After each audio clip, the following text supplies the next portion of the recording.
Hey, welcome guys to the Mutiny YouTube channel. Today we're doing an exclusive and all new series called Munchin with Mike. We are here with Cliff Riner. Cliff, can you kind of introduce yourself and what you do here? Yes, I work with G&R Farms. I'm pretty much the guy that sees about the stuff in the field. You know, I've got a title, but I usually don't like talking about it much. But I guess you'd say I see about the crop and grow the crop of Vidalia onions. We also produce some corn and peanuts primarily. We do some cotton and soybeans from time to time in a rotation. But here in the Vidalia country, this is our cash crop and our main deal with growing Vidalia onions. And G&R is the company I work for, has been kind of claim to fame has been the oldest Vidalia onion growing company in the region. So Cliff, the thing I understand about Vidalia onions is it's kind of a protected name. Only a handful of counties in the state of Georgia can grow the actual Vidalia onion crop, the name Vidalia onion. Kind of what's the history with that? So the history really boils down to the success of it, and there's some reasons for the success. Primarily the sandy soils we're in and the climate we're in. So obviously there's some sandier soils, you know, 100 miles west or south of here, but they're so far off the coast they have a different weather pattern during the winter. So these are overwintering onions, a Grand X onion, which means they're flat, and they overwinter, which means they grow during the shortest days of the year.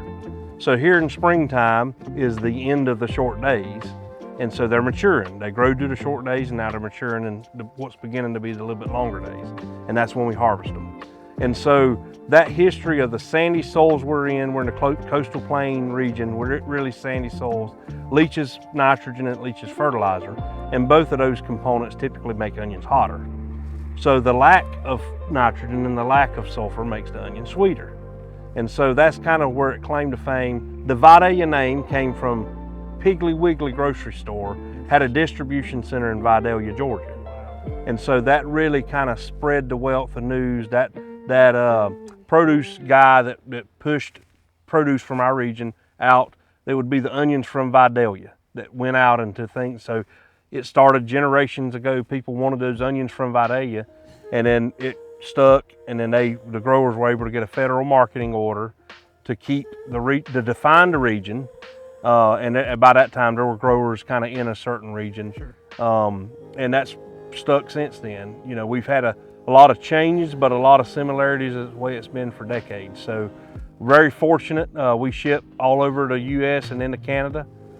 We could probably ship in other places, but our actually demand keeps us from doing much else. I mean, we could grow more, but it's harder to grow them here, and we got a little finite time that we can make this deal work.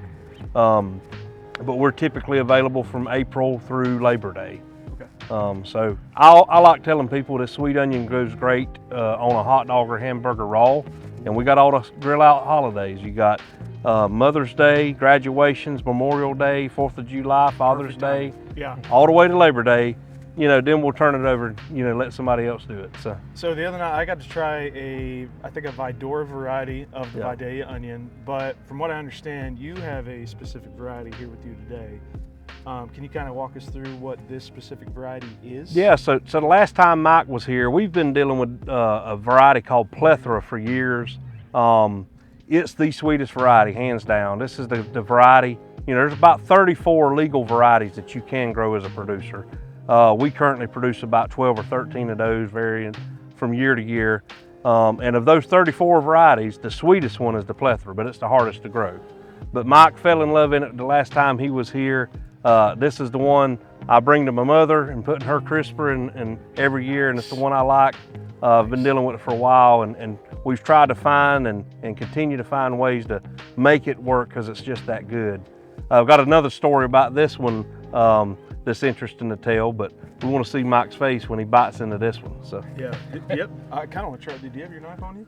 At least a sliver. yeah, I'd love a sliver. Well, I'm gonna take a bite directly from Oh, here, yeah, and then I'm gonna let y'all do this. Okay. So what I'm gonna say, it's been 12 months since I've been here last. I have thought about this every single day since the last time I was here. So guys, we're operating a different space here. So we're not in that fast food environment. We're not in that sit down food environment. This just came out of field a short while ago. It ain't been under the sink. It ain't been refined. It ain't been processed. It is in its rarest form. So here we go. Yeah, hold it up to the camera actually really quick so we can kind of see it. Get you some of this. Get you some of that.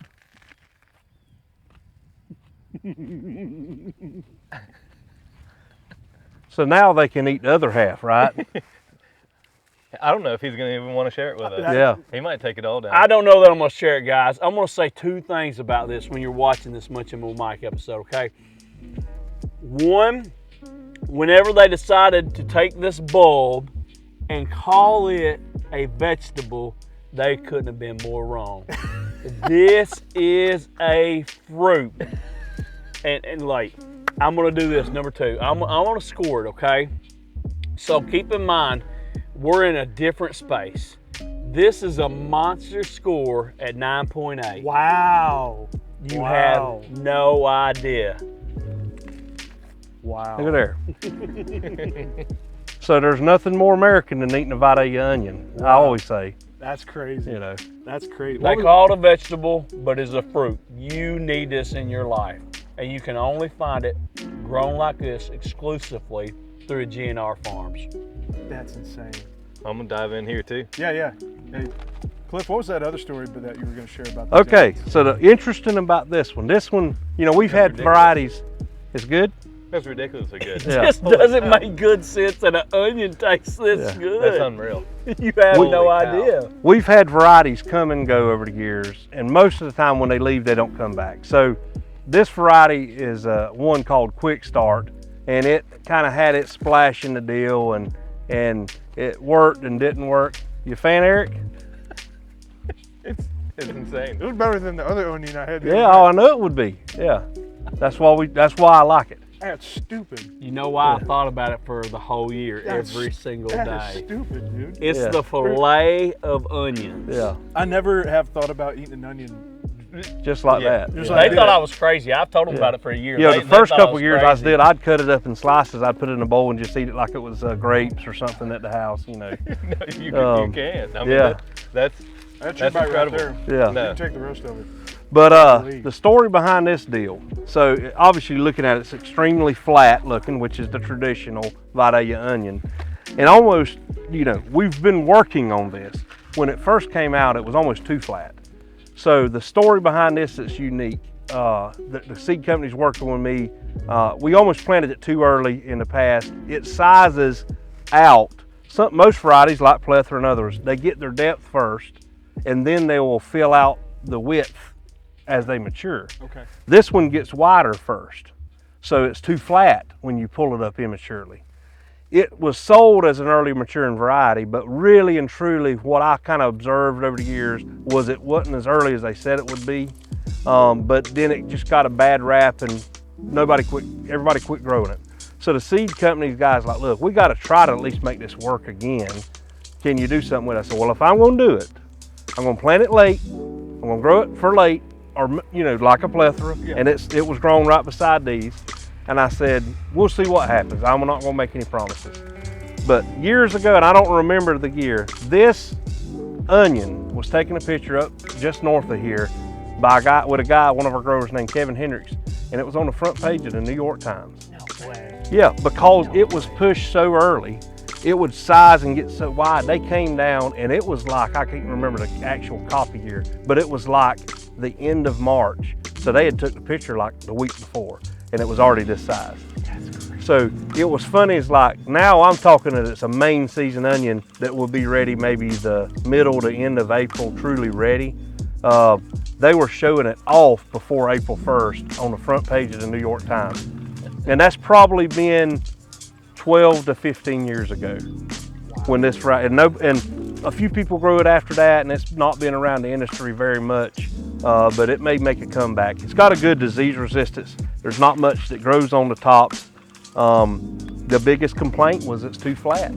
So the idea is you plant it later and allow it to do its thing and get a little bit more depth. So we're watching that, and we'll see, you know, let it get ready and then see how it takes flavor-wise. It may never be as good as plethora, but if it looks good and people like it, we're gonna see kind of how the consumers taste it and go from there. But this was on the front page of the New York Times That's years really cool. ago.